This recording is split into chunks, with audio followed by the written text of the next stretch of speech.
ప్రభు పేరట shalom. Shalom అనగా మీకు సమాధానము కలుగునుగాక.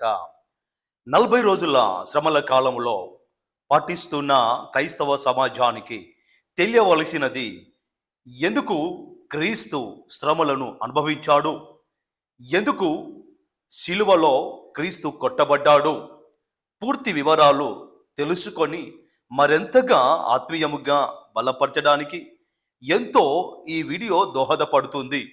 మరెందుకని ఆలస్యం? రండి, వినండి, అనేక మందికి వినిపించండి. క్రీస్తు శ్రమలలో గుప్తముగా తెలుసుకుందాం. అద్భుతమైన సత్యాలను గ్రహించి క్రీస్తుకు సాక్షిగా నిలబడదాం. ప్రభువు మోసిన శిలువ బరువు 150 కిలోలు, 15 అడుగులు పొడవు, 8 అడుగులు అడ్డుకర్ర.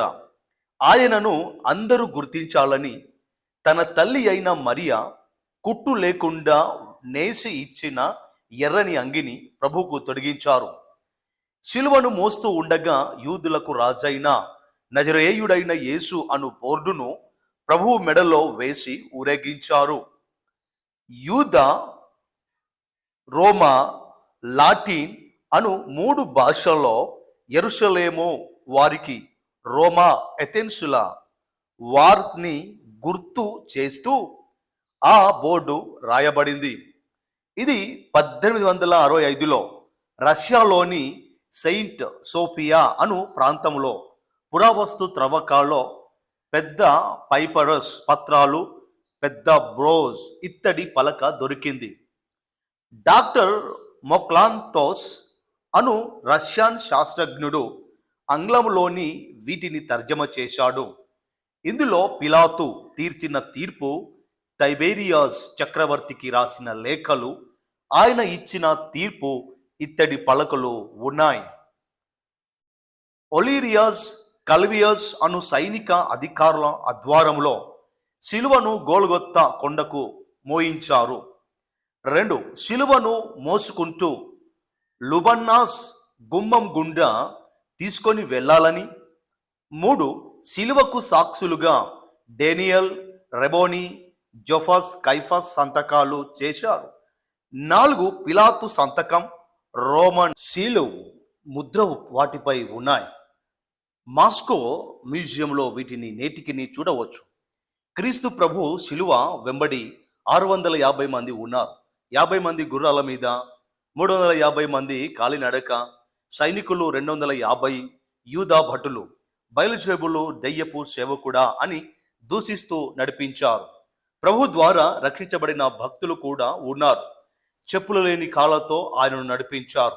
రక్తస్రావం రోగం నుండి బాగుపడిన వెరోనికా అను స్త్రీ తెల్లని టవాల్తో ప్రభువు ముఖంపై రక్తాన్ని అద్దముగా ముఖాకారము ముద్రించబడినది. ఈ వస్త్రము వాటిగాన్ మ్యూజియంలో 1820 వరకు ఉన్నది. సిమోను ప్రభువు శిలువను 20 మీటర్ల మోశాడు. లూకా 23లో శిలువను మోస్తూ 3వసారి కూడా సొమ్మసిల్లి తూలిపడి, అమలారా నా కోసం ఎడవద్దు, మీకోసం మీ పిల్లల కోసం ఏడవమని ఆ పరిస్థితిలో కూడా కన్నిటిలో మునిగిన వారిని ఓదార్చాడు. శిలువకు ప్రభువు కొట్టిన మేకులు 3, 4 నుంచి 8 అంగుళాలు పొడవు ఉన్నాయి. ఈ నిలుపుటకు త్రవ్వుటకు ఉంట తీయగా అదొక సమాధి. ఆ సమాధి యొక్క పుర్రె ఎదేనులో చేయబడిన ఆదాము దేనని ఆకారాలను బట్టి శాస్త్రవేత్తలు నమ్ముతూ ఉన్నారు. ప్రభు యొక్క కుట్టు లేని అంగి కోసం సైనికులు చీట్లు వేసుకుంటే మెదలాస్ అను శతాధిపతికి వచ్చింది. ఈ అంగిని ప్రభువుకు 30 సంవత్సరాల వచ్చినప్పుడు తన తల్లి స్వయంగా నేసి బహుకరించింది. ఉదయం 11 గంటలకు మరణదండన విధించారు. 700 మీటర్ల ఉన్న గోల్గొత్తా కొండపైకి శిలువను మోయించారు. 12 గంటలు శిలువకు కొట్టి నిలువబెట్టారు. 3 గంటల ఆనాన్ని అప్పగించుకున్నాడు. 14.3 మీటర్ల తెల్లని వస్త్రాన్ని అరిమత్తా యోసేపు తెచ్చాడు. సాయంత్రం 3 గంటలు అరిమత్తా యోసేపు తన కోసం చేసుకొని సమాధి గుహలో ఆయనను సుగంధ ద్రవ్యములతో శుభ్రపరిచి లోపల ఉంచి 50 మందికి కూడా కదలని గొప్ప రాయిని అడ్డుగా వేసి ఇళ్లకు వెళ్ళారు. ప్రభు రక్తం ఏబి గ్రూపుకు చెందినది. ఎత్తు 5.11 అడుగుల 3 మిల్లీమీటర్లు, బరువు 35 కిలోలు. సిలువకు కొట్టిన మేకు వాటిగాన్ మ్యూజియంలో ఉన్నది.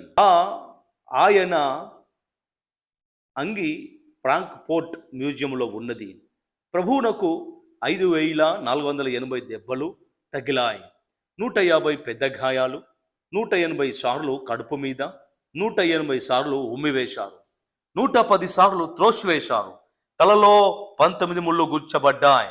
ఈ విధముగా ప్రభువైన యేసు క్రీస్తు నలుగురిలో నడి వీధుల్లో ఈర్చబడి కొట్టబడి శరీరమంతా గాయముతో, తలలో ముళ్ళ కిరీటముతో, బహు భయంకరమైన వేదన, అటు ఆకాశం కాకుండా భూమి కాకుండా మధ్యలో తులువలాగా వ్రేలాడి ప్రాణం విడిచాడు. అంటే కారణం ఏంటో తెలుసా?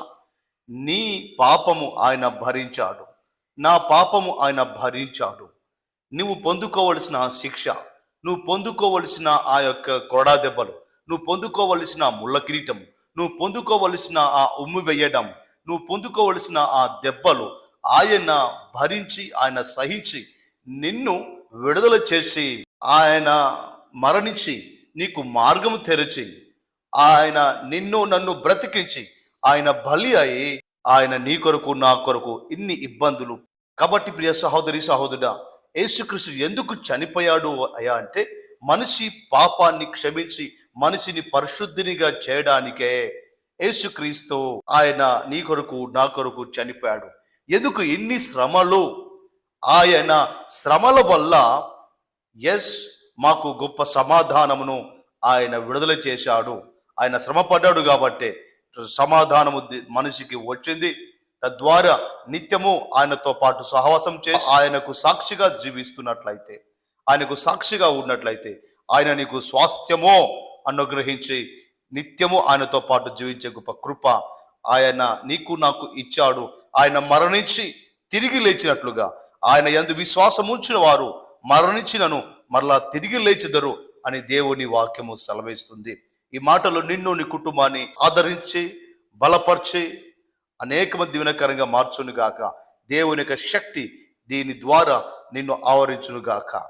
దేవుడు మిమ్ము మీ కుటుంబాన్ని దీవించునుగాక. Thank you. God bless you.